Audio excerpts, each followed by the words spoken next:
জামুগুৰিৰ হাতত দুই অচিনাক্ত যুৱতীৰ উদ্ভণ্ডালি নিচাত মগ্ন দুই যুৱতী থানাৰ ভিতৰত মহিলা আৰক্ষীৰ সৈতে হতাহতি চকীঘাটৰ 4 লেনযুক্ত পথত উদ্ভণ্ডালি কৰি থকা অৱস্থাত জামুগুৰি আৰক্ষীয়ে স্থানীয় ৰাইজৰ সহযোগত কৰায়ত্ব কৰিছিল যুৱতী দুগৰাকীক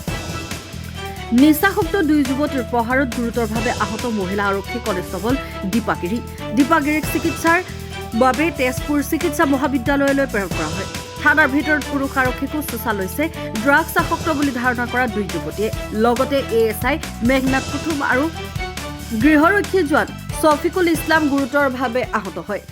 জামুগুৰি আৰক্ষীয়ে দুই উদণ্ড যুৱতীক আটক কৰি থানালৈ আনে আৰক্ষীৰ সূত্ৰে জানিব পৰা মতে জামুগুৰি আৰক্ষী থানাত সন্ত্ৰাস সৃষ্টি কৰা দুই যুৱতী হাৱাজানৰ খলিহামাৰীৰ পৰিস্মিতা তামুলী আৰু তেজপুৰ লালমাটিৰ শিৱানী দাস বুলি জানিব পৰা গৈছে আৰক্ষীয়ে দুই উদণ্ড যুৱতীৰ বিৰুদ্ধে আইনী ব্যৱস্থা গ্ৰহণ কৰিব বুলি জনায় ব্যুৰো ৰিপৰ্ট নিউজ আপডেট